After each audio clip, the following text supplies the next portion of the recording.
Hello, my dear students, screen viewers watching us now, and welcome in a new episode of the English subject in our program. أهلا بكم أعزائي المشاهدين في حلقة جديدة من برنامجنا في مادة اللغة الإنجليزية. النهاردة هنشتغل طبعا for the third year secondary، هنشتغل لطلبة الصف الثالث الثانوي. Today we're going to discuss Unit 1 and Lesson 1. And we're going to talk about different things I'd like you to have a look about. So let's check, or let's see what are we going to talk about today. Those are the learning objectives of today's episode. By the end of this lesson, students will be able to identify some vocabulary in different contexts. Yani, today we're going to talk about vocabulary in Unit 1 and Lesson 1. You're going to skim a text for getting the general idea. We will read a text quickly to understand what's the general idea of the text. هنقرأ كده text بسرعة. Mainly we're talking about the news about Harry Potter. It's there in your book for sure. أكيد طبعا عندكم في الكتاب. انتوا عارفين إن في عندنا حاجة تخص هاري بوتر in the first unit in lesson 1. So this is the text that we're going to read today, and we're going to learn the vocabulary of that text and start to get some information about it. The third one is scan a text for specific information. We will read for more information, to know more information about the news. هنعرف أخبار أكتر أو معلومات تفصيلية أكتر من النيوز. You try to help me in this. أنتوا هتساعدوني في الموضوع ده because I'll ask you some questions and you will answer me. You need to type down your answer as a comment or maybe in your notebooks.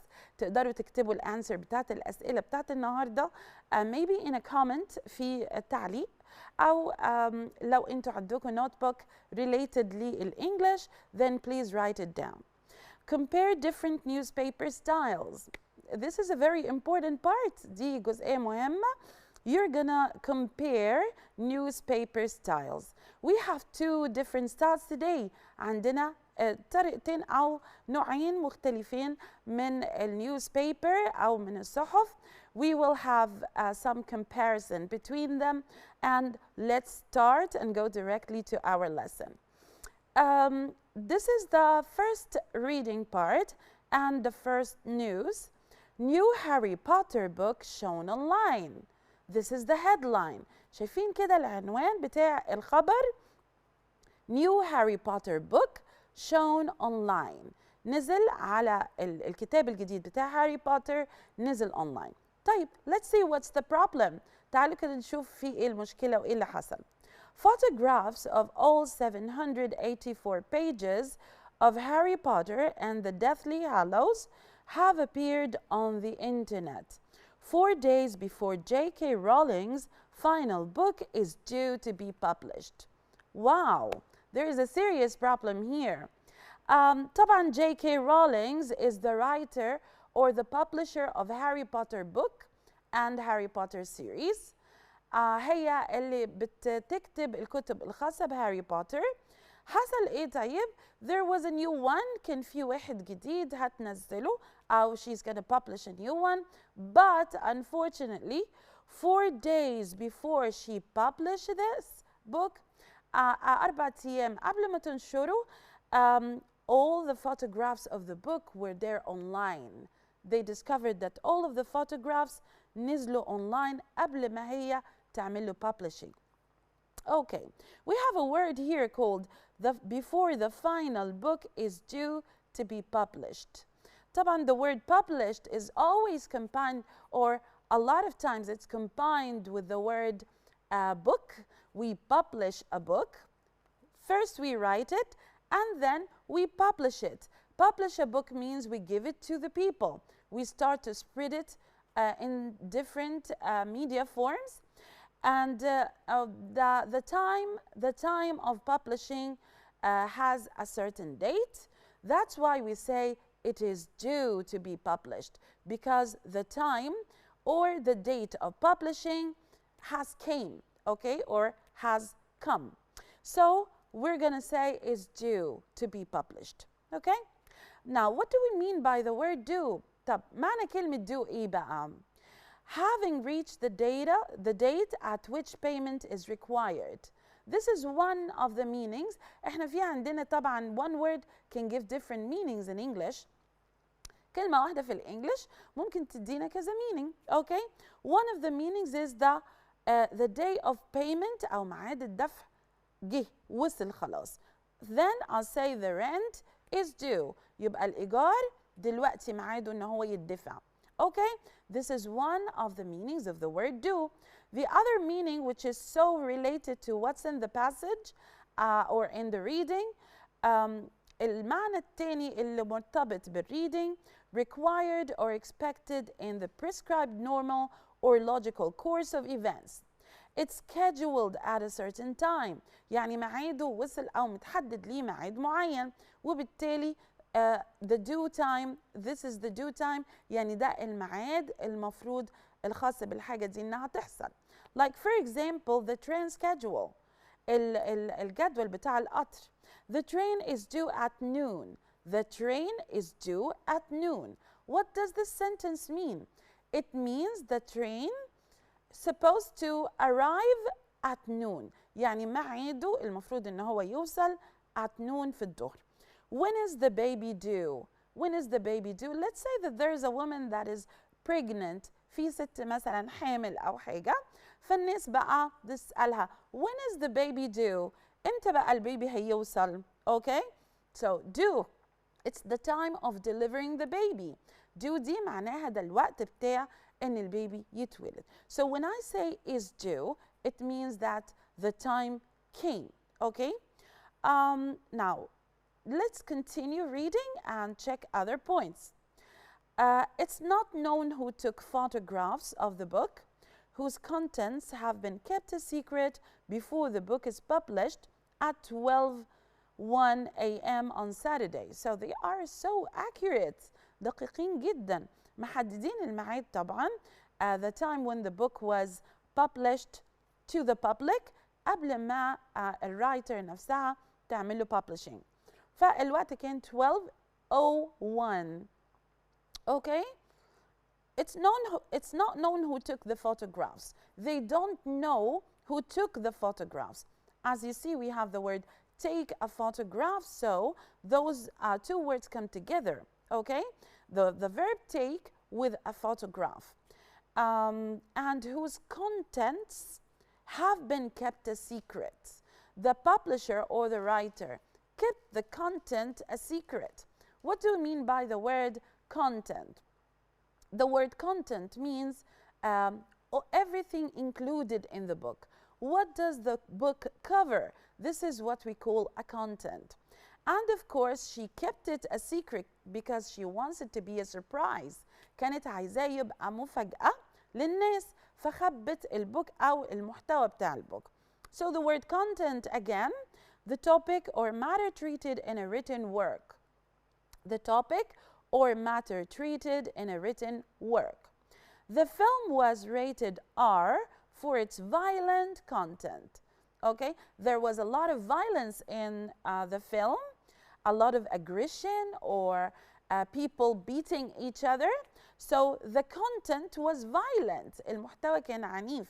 So the word content means محتوى in Arabic. Okay, let's continue. Some websites have removed the photos after receiving warnings from the publisher's lawyers. Oh, think with me. What happened here? Websites have removed the photos. And as you see here, we have the word remove a photo. So maybe you publish or post a photo on Facebook or any other social media application, and you want to remove it. Remove it means omit it. هنشيلها. هنشيل البيكتشر دي. So some websites removed the photos. بعض الويب-سايتس شالت الفوتوز after receiving warnings. بعد ما تلقوا warnings. Okay? I can receive a warning from an authority. ممكن اخد او يوصل لي warning تحذير من جهة معينة. I can receive an email too. ممكن يوصلني email. So the word receive is very common for you with the word email, but maybe it's the first time for you to know that it can be combined with the word warnings. نحن نقدر نستخدم كلمة receive a warning أو receive warnings. Okay? From the publisher's lawyers. Of course, the publisher now has a lawyer لأن الناس سرقت حاجتها ونشرتها and now she can't get any money from it. دلوقتي هي ما تقدرش تاخد أي فلوس منها. فهي عندها lawyer ده اللي هو for sure المحامي. تلقى أو بعت للناس اللي عملت كده some warnings بعض التحذيرات. But photos of the book can still be read on other sites. Unfortunately بقى لسوء حظها ان في بعض الفوتوز او الصور can still be read on other sites. لسه في sites ما شالتهاش. Okay. طيب. It is also claimed that some people were typing up copies of the book from the photos to share on social media. I want you to read and try to understand the meaning by yourself with me. يعني عايزاكم انتوا تفهموا الأول قبل أنا كمان ما أقول لكم. maybe you can write down what you understand. تقدروا تكتبوا كده إيه اللي انتوا فهمتوه من الجزء اللي احنا بنقراه. Okay? And I will read all your comments by the way. هقرا كل التعليقات بتاعتكم. It is also claimed that some people were typing up copies of the book from the photos to share on social media. We have an important word here, the word claimed. When you claim something, you say it to the people, but maybe this thing is not true. Maybe it's right, maybe it's wrong. We don't know. Some people just claim things. People claim things. Maybe those things are true or right. Maybe they are wrong, they are false. Word claim معناها يدعي. But we still don't know whether it's right or wrong. لسه مش عارفين الادعاء ده صح أو خطأ. Okay? This is the word claim. طيب في some people claimed, or it is also claimed. They didn't mention who claimed it, and that's why it is in the passive form. It is claimed. Okay? We didn't say people claim. We said it is claimed. This is passive. Okay? اللي فاكر الدرس بتاع المبني للمجهول.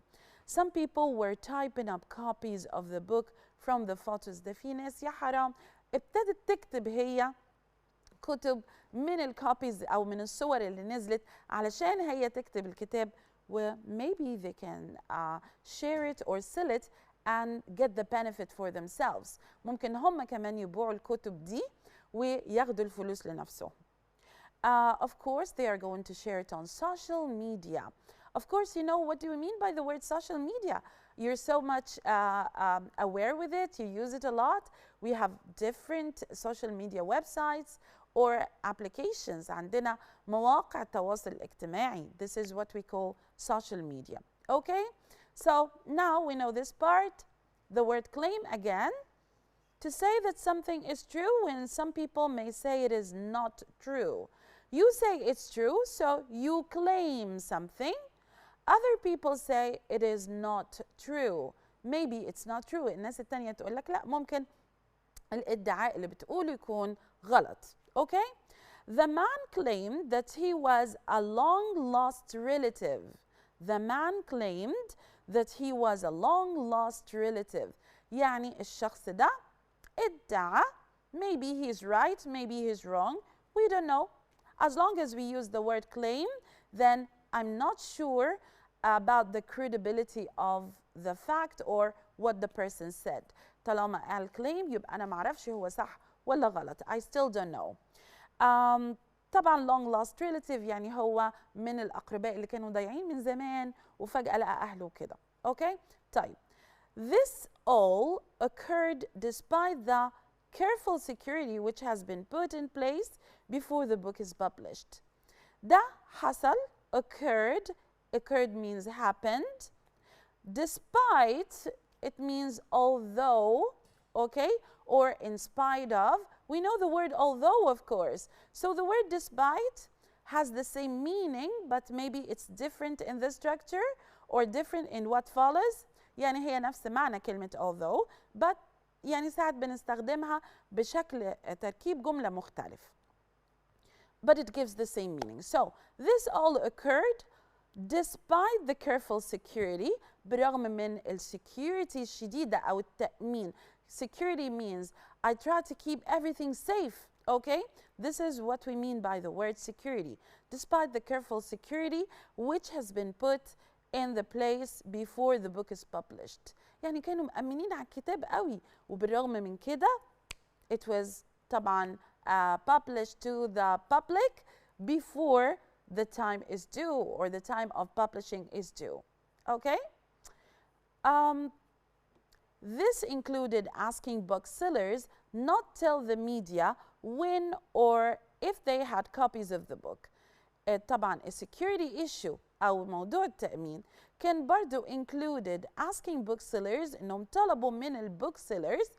Who are the booksellers? Those are the people who sell the books for others. So we have a bookshop, and inside the bookshop we have a bookseller, the person who sells the book.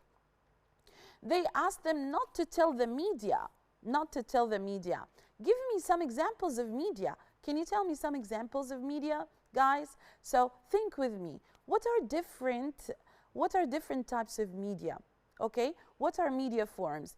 You watch me through the TV now, right? So this is one type of media. ده واحد من أمثلة الميديا التي اللي انتوا بتشوفوني فيه دلوقتي. Okay, we have also other types of media. Like, for example, I'm not gonna tell you. You need to write down انتوا بكتبوا في الكومنتس بسرعة وقولوا لي ايه التايب اوف ميديا او ايه انواع الميديا المختلفة غير التي انا قلت التي خلاص انتوا دوركم تقولوا حاجة تانية. Okay? But of course all in English. You have to write it down in English. Don't write it in Arabic. Okay? All your answers must be in English. كل الإجابات بتاعتنا لازم تكون بالإنجليش مش بالعربي. Okay? And you're free to make any mistake you like. عادي جدا لو عملتوا أخطاء. It's okay. We're just practicing. إحنا لسه بنتدرب. Okay? So هم قالوا لكل booksellers not to tell the media about the copies of the book. إنهم ما يقولوش لحد الميديا على الكوبيز بتاعت الكتاب. The incident highlights the problems of online book piracy. Now we came to one of the most serious problems that we face these days. واحدة من أهم المشاكل اللي بتواجهنا الأيام دي ومش بنعرف نعمل عليها control اللي هي piracy. Online piracy. Can someone guess what do you mean by the word piracy? تقدروا كده تعملوا تخمين معنى كلمة online piracy ايه؟ You can write it down بسرعة. أي حد عنده تعليق أو comment يقدر يقول لي إجابة please بسرعة اكتبوها وسجلوها إما في النوتس بتاعتكم at home أو ممكن كمان في يعني لو بتكتبوا comment أو تعليقات. This incident, this الواقعة دي الانسيدنت اللي حصل ده highlights, okay, shows it in a very exceptional way. يعني بيورينا بطريقة واضحة بيوضح لنا أو بيعلم لنا the problems of online book piracy. مشاكل أنا هقول لكم بقى هغششكم دلوقتي اللي هي القرصنة الخاصة بالنت. okay, يعني إن أنا آخد حاجات I take the work of other people maybe هاخد شغل ناس تانيين and then I publish it myself without taking any permission from them. Okay, this is what we call copyright issues. أنا عندي كده مشكلة في الcopyrights. عندي مشكلة في إن أنا باخد حقوق حد تاني وأنا أنسبها لنفسي بدون ما استأذنه. This is the problem of online piracy, which is becoming much more common. It means it is repeated a lot. It became common. Every now and then we see a problem of online piracy. So most of the people know that this is a problem that happens. Okay? Let's check the words. Incident. What do you mean by the word incident again? An occurrence of an action or situation that is a separate unit of experience. Okay, يعني حدث وقع شيء حصل. Okay, the movie is based on a real life incident. يعني الفيلم is made from a true story. Okay, a real life incident. Highlight, what do we mean by the word highlight? As you see in the picture, they highlighted the word value.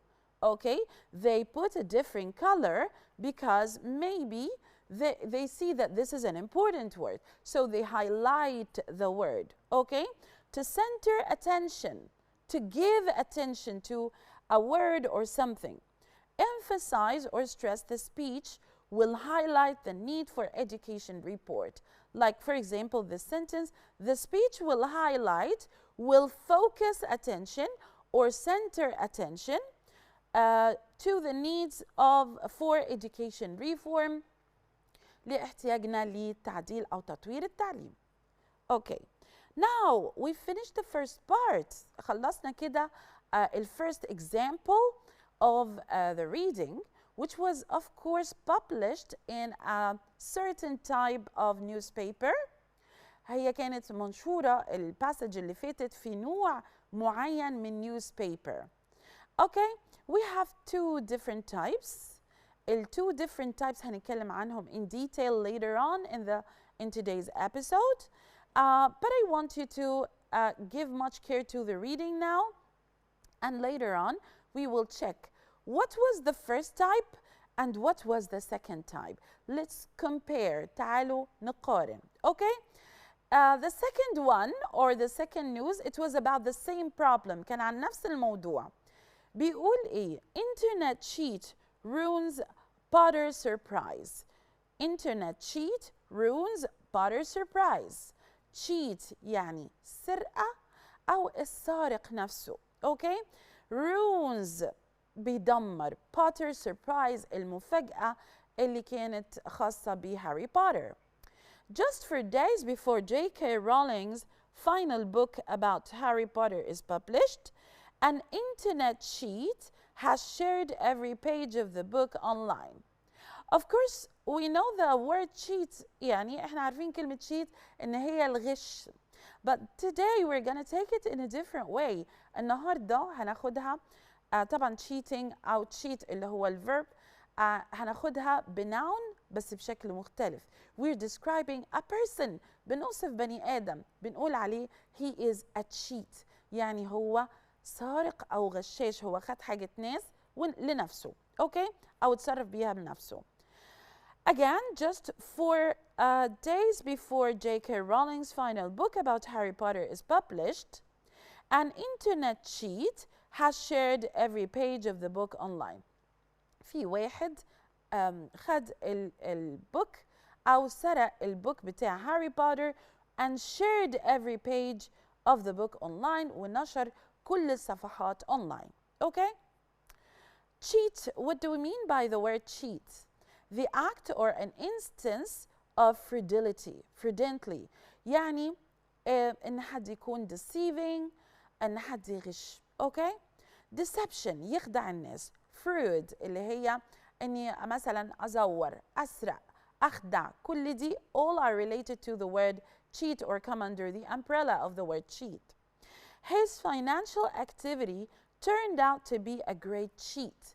His financial activity نشاطه المادي turned out we discovered يعني أو اكتشفنا أو اتضح to be a great cheat يعني هو في الآخر طلع غش كبير جدا. Okay, and we can describe a person himself to be a cheat, the person who does this action.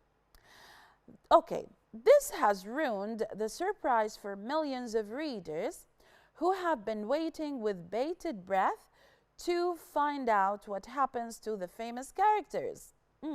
We said the word ruin before, okay? What do you think, again, can you remember? What do we mean by the word ruin? This has ruined the surprise. Ruined the surprise. Damaged. يعني بوظ لنا السربرايز for millions of readers. خلاص الخبر انتشر أو الكتاب انتشر، فبالتالي الريدرز ملايين الريدرز اللي كانوا منتظرينه لقوا انه السربرايز راحت خلاص. Okay, it's on social media now. So where's the surprise? Nothing. Who have been waiting with bated breath.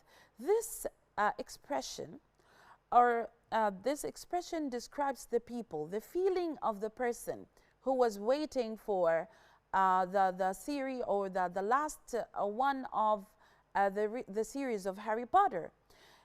بيوصف حالته ازاي؟ بيقول he was waiting with bated breath. What do you think does this mean? أنا دلوقتي بحب السيريز بتاعت هاري بوتر جدا. I love it so much. And I'm waiting for it. I can't wait till I see the new book.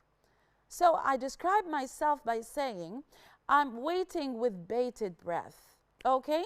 تفتكروا what's the meaning? Before I tell you the meaning, try to write it down. اكتبوه انتوا، حاولوا try to guess، خمنوا كده المعنى وقولوا لي واكتبوا معنى waiting with bated breath ايه. ممكن تكتبوها في comment or in your notebook. And by the way you can Google it. عادي مش مشكلة، تقدروا تسيرش على جوجل to find the meaning of the word. There's no problem. It's still not cheating. حتى الآن هو مش غش ولا حاجة to go and search for the words by yourself. ممكن تعتمدوا على نفسكم جدا وتدوروا على معنى الكلمة بنفسكم. Okay. They have been waiting with bated breath to find out what happens to the famous character. عشان يكتشفوا حصل ايه للfamous character. Okay. Ruin. What does the word ruin mean? To damage irreparably. يعني أدمر حاجة بدون ما تنفع إنها تتصلح تاني. Okay. With bated breath. شوف بقى if you have the meaning, if you have guessed the meaning. لو أنت خمنت المعنى وأنت خمنتي المعنى, try to tell me, is it the same as it's here? يا ترى هو نفس المعنى اللي هنا? In a nervous and excited state, anticipating what will happen. يعني حد extremely interested about something. منتظر باشتياق كبير جدا جدا وبيحاول يشوف الحاجة هتيجي امتى. Okay? زي الكتاب كده. They have been waiting to know what is the content of the book, when is it going to be published. كل ده حاجات كانوا منتظرينها بفارغ الصبر. With bated breath. Okay? Several websites show photographs of every page of Harry and the Deathly Hallows, which means that you can read the whole book online, including the long-awaited ending. Okay? يعني كتير من الويب سايت show the photographs، يبينوا الصور بتاعة البوك. وطبعا السيريز كان اسمها أو النيو بوك كان اسمه Harry and the Deathly Hallows. Okay? Which means that you can read the whole book online. تقدر تقرأ الكتاب كله online, including the long-awaited ending. بما فيهم long-awaited ending. تفتكروا what does this mean? Long-awaited ending. I'm describing the ending اللي هي النهاية by being long-awaited. Can you guess the meaning? برضو الكلمات سهلة هنا. نقدر نخمن من كلمة wait, awaited, long-awaited. يبقى الending أو النهاية اللي كانت الناس منتظرينها فترة طويلة جدا. Okay? Good. Lawyers have demanded that the website stop showing the illegal photos. Lawyers have demanded. Lawyers اللي هم المحاميين have demanded. It's like have asked. They asked. Okay, سألوا. The website to stop showing the illegal photos. إنهم يبطلوا أو يوقفوا إنهم يعرضوا illegal photos اللي هي الصور الغير قانونية لأنها انتشرت بشكل غير قانوني. Fortunately, some websites have agreed. بعض الويب سايتس وافقوا. However, other people have typed up the text from the photos and are likely to share the story on the other websites. Unfortunately, some people didn't and they spread it. Demanded means an act of demanding or asking, especially with authority. I'm asking from a person. Especially with authority.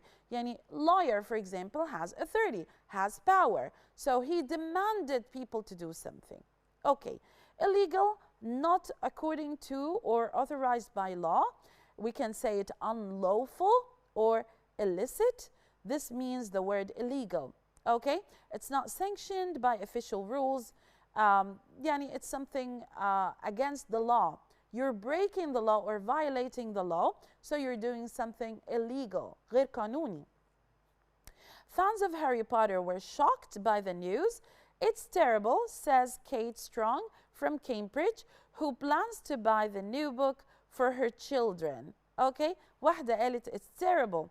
The person who has done this should be put in prison. المفروض يتسجن اللي عمل كده. Of course, fans of Harry Potter, the fans means the people who love or follow the series of Harry Potter, were shocked. Shocked means surprised. They got surprised with the news. الأخبار. Okay? Now let's do a quick check for the meanings of the words. We have some words that we need to highlight here. Some important words we need to highlight. Remember the word highlight to focus the attention on. We have the word claimed, occurred, piracy, cheat, ruined, waiting with bated breath, demanded, and chalked. Okay? All of them are words that you can find in the reading, in both different types of reading. Now let's check the meaning of them. Someone who behaves in a dishonest way in order to get something. What do you think? Quickly, write down the answer. اكتبوا الإجابة بسرعة. Of course, it's the cheat. الشخص الغشاش أو السارق. To ask for something in a very strict and serious way. To ask for something in a very strict and serious way. When we say the word ask, we of course talked about the word demand or demanded. When someone illegally copies and sells someone's work, okay, I copy, I am the person, when I do this, I copy the and sell the work of another person illegally, بشكل غير قانوني. So what does this mean? Of course it means piracy. Piracy. Completely spoiled something, completely spoiled or damaged something, it means ruined. An extreme adjective meaning very surprised and upset. Very surprised and upset. Of course, the word shocked. And we have also a phrase meaning waiting with a lot of nervousness and excitement. Waiting with a lot of nervousness and excitement. I'm so much excited. Of course, waiting with bated breath. Say something is true, although it has not been proved. Something is true, but it hasn't been proved, so I'm not sure whether it's true or not. What's this word? Quickly. Claim. Very good. I can see that some of you are answering correctly. أنا شايفاكم بتجاوبوا صح. تعالوا نشوف the last one. To happen or exist in a particular place or situation. حاجة بتحصل in a particular place or a situation. Occur, of course, it means happen. Good. Now we are done with our vocabulary check. We need to quickly compare a tabloid newspaper with a broadsheet newspaper. What is the difference? What do we mean by tabloid? By the way, you read two types of news, and those two types were written in two different types of newspaper. اتكتبوا في نوعين مختلفين من النيوزبيبر. One of them was a tabloid, the other one was a spreadsheet. When we know the difference, you realize or recognize by yourself which one was a broadsheet, which one was a tabloid. Let's read about the tabloid. A tabloid newspaper has small pages and large photos. Small pages and large photos. It has short stories which are easy to explain. قصص صغيرة كده وصور كتير. It uses simple language and large headlines. فيها كده simple language بسيطة, which often include funny rhymes or jokes. Okay, now let's think about the broadsheet. What is a broadsheet newspaper? It is a more formal newspaper with large pages. Formal بيكتب فيها الحاجات بطريقة serious شوية. It has more international news. Articles are more factual and use longer sentences. تستخدم sentences أطول وparagraphs أكتر. They have fewer photos than tabloid newspaper. فيهم fewer photos أو picture أقل. والموضوع فيها جدي شوية. Tabloids have small pages Broadsheets have large pages. Tabloids have large photos. Broadsheets have fewer photos. Tabloids short stories. Broadsheets have international news. Tabloids have simple language, لغتها بسيطة. Broadsheets have longer sentences. And tabloids have funny rhymes or jokes. And broadsheets have factual articles. Okay? So, think you need to compare the previous two articles of Harry Potter وفكروا مين فيهم كانت مكتوبة في tabloid ومين فيهم كانت مكتوبة في broadsheet. So you have to think and tell me. Okay? You can write down the answers in the comments and I will see them. I will let this question for you. انتوا تقدروا تكتبوا بنفسكم وتعرفوا او انا هشوفها وهطلع على الكومنتس بتاعتكم to check which one made the correct guessing. Thank you so much for today's episode and thank you for watching. Hopefully you've enjoyed and of course enjoy your life in general. Goodbye and see you very soon.